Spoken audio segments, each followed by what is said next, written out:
What's up, guys? Welcome back to the Thatssowdev podcast. My name is Dev. If this is your first time tuning in, or if you're returning, you're iconic. Today we're going to be talking about the scammies. Yeah. The scammies are at it again, guys. But before we get into this tea, y'all, make sure you go ahead and follow me on social media at Thatssowdev, on Twitter, Instagram, and go and subscribe to YouTube as well. Love that for you. And now, bitch, let's discuss the Grammys. Because I'm tired. I'm really tired. But I'm just going to go over a couple things because, I got to say, the best compilation soundtrack for visual media that went to Encanto, which deserve. I really do think so. Best comedy album, Dave Chappelle. I don't have an opinion on that because I don't really listen to comedy albums. Ozzy Osbourne, best rock. That seems pretty accurate. I don't know. I'm not really a super rock fan, but if Miley Cyrus was in that genre last year, she would have taken that home. But that's a T. Very, very nasty spirits over there at the Scammies for that one. Plastic Hearts deserved a Grammy. Now, best rock performance, Brandy Carly. I have no idea. Best country album, Willie Nelson, A Beautiful Time. I've been told that that's accurate. Best country duo, group performance, Carly Peace and Ashley McBird. I have no idea who that is. Country solo performance, Willie Nelson. Best R&B went to Robert Glasper. Now, if you are a black creative and you don't know who this man is, please learn your music history. Please.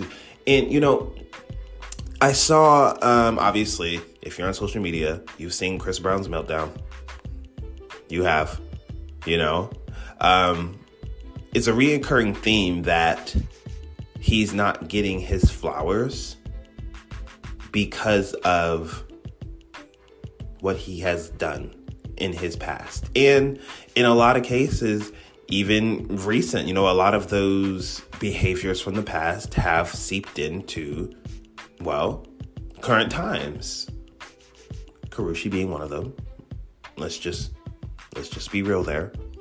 And with us, if you've seen the Grammys, if you know the Grammys, if you're on Twitter, if you keep up with music Twitter, you know that some Grammy voters have stated their opinions and why they vote the way they vote and why they voted the way they voted this year and what they think about people winning awards and whatnot. And it has become even more clear than what it was. And, each year it becomes more and more clear that these awards aren't being given to people because this is the music that truly represents this category. It's just not. People aren't winning awards because of the quality of music. People are winning awards because of personal opinions.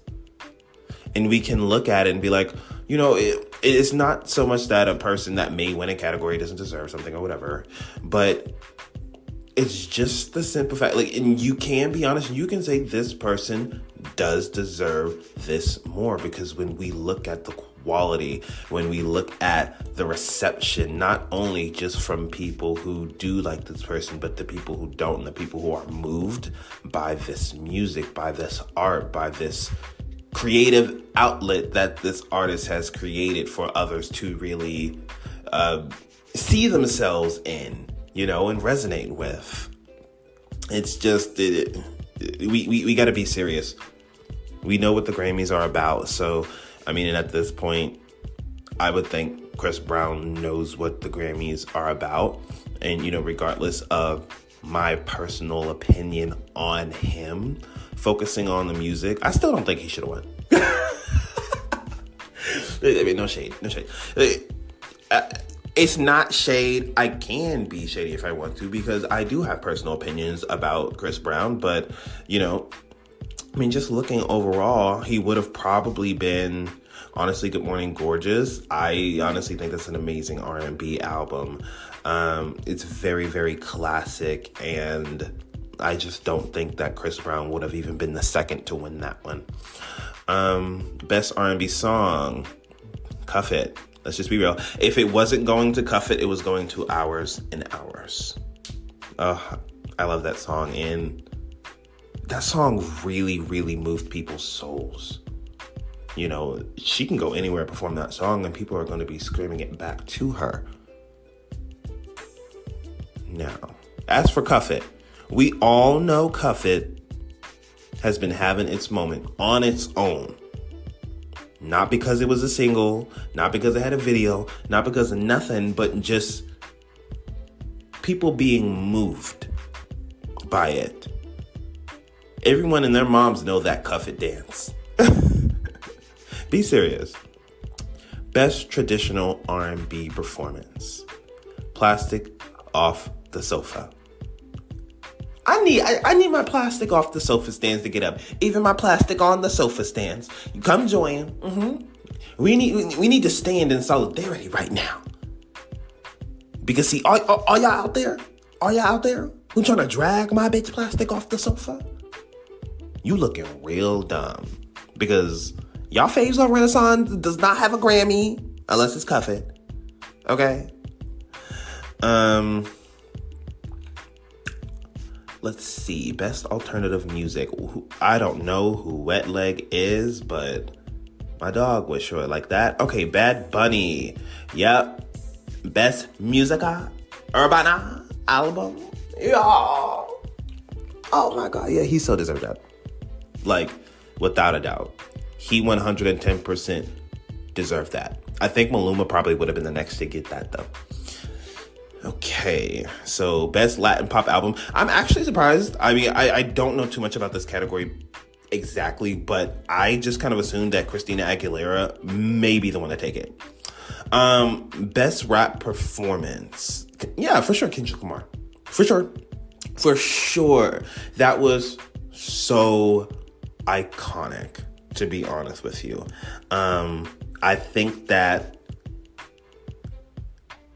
think there is a misconception with the song. Like, the way that he utilized the song to speak on other people's experiences, but also his experience, and to be, well, honest in that music in a way that was very uncomfortable. It made me uncomfortable because of some of the terminology that he was using. It was like, well, why did we feel the need to utilize this terminology? And in the same breath, it's like, could this have been honest without it? Because it's not necessarily about the terminology that is using. There is a bigger story there, but you do have to pay attention to get it. And if you don't, then you're going to take it the wrong way. But in a way, for me, it still made me feel some kind of way, but it's still like, it's so creative. He is an artist, and I hate to say that's that, you know, but it is, bitch. I think Vegas by Doja Cat. I think if we were looking at, like, just to be real here, and I'm a Doja Cat girly. If we were looking at popularity, it would probably win. But also at the same time, it's a soundtrack song, and it sold 2 million copies, I believe, if I'm not mistaken. So, I mean, that's pretty iconic if you ask me. Now, as far as rap album, Kendrick Lamar also did that as well. And I know y'all ate that album up. Now, for best electronic music album, Renaissance Beyonce, absolutely. And y'all have been spreading that clip around of Diplo. Y'all, he was not being shady. He said he's glad he is a part of that. It's very clear. But because you can't hear what he said, y'all can literally type anything and it may look that way. And somebody's going to believe it on social media. Like, the thing about social media is